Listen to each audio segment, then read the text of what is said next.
ગુજરાત માધ્યમિક અને ઉચ્ચતર માધ્યમિક શિક્ષણ બોર્ડ દ્વારા લેવાયેલી ધોરણ 10 અને 12ની પરીક્ષાઓ પૂર્ણ થતાં જ હવે પરિણામની તૈયારીઓ તેજ કરી દેવામાં આવી।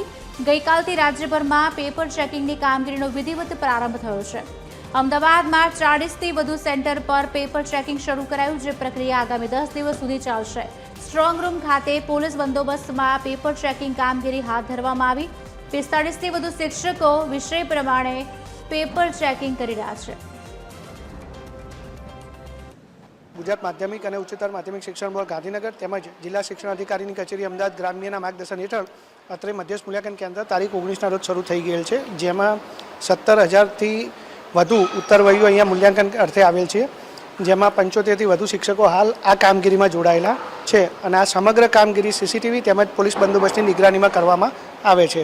ધોરણ 10 અને 12ની બોર્ડની પરીક્ષા પૂર્ણ થઈ ચૂકી છે અને હવે પેપર જે ચેકિંગ છે તે પણ શરૂ કરી દેવામાં આવ્યું છે। બોર્ડની પરીક્ષા પૂર્ણ થતાં જ આ પેપર ચેકિંગની કામગીરી છે તે શરૂ થઈ ગઈ છે। અમદાવાદમાં 40થી પણ વધુ સેન્ટર પર આ પેપર ચેકિંગની કામગીરી છે તે શરૂ કરવામાં આવી છે।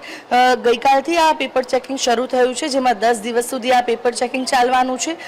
તમામ જેટલા પણ વિદ્યાર્થીઓ પરીક્ષા આપી હતી તેમના પેપર સ્ટ્રોંગ રૂમમાં લાવવામાં આવે છે અને સ્ટ્રોંગ રૂમ ખાતે પોલીસનો ચુસ્ત બંદોબસ્ત પણ રાખવામાં આવે છે અને ત્યારબાદ પેપર ચેકિંગની જે કામગીરી છે તે કરવામાં આવે છે। 45થી પણ વધુ શિક્ષકો વિષય પ્રમાણે આ પેપર ચેકિંગ કરી રહ્યા છે અને જે રીતે સેન્ટર ઇન્ચાર્જ પણ રાખવામાં આવે છે, જેથી કરીને તમામ સંચાલન છે તે યોગ્ય રીતે થઈ શકે। એટલે કે જે પ્રમાણે જે બોર્ડની પરીક્ષાઓ પૂર્ણ થઈ છે ને હવે તે ઝડપની સાથે પેપર ચેકિંગની એટલે કે પેપર તપાસવાની કામગીરી પણ હાલ પૂરજોશમાં ચાલી રહી છે। 10 દિવસની અંદર બોર્ડની પરીક્ષા જે છે તેના તમામ પેપર્સ છે તે ચેક કરી દેવા માટેનો જે સમય છે ને 10 દિવસની અંદર આ તમામ પેપરનું ચેકિંગ પણ પૂર્ણ થઈ જશે। કેમેરા પર્સન જનક ચૌધરી સાથે આયુષ યાજ્ઞિક, TV 13 અમદાવાદ।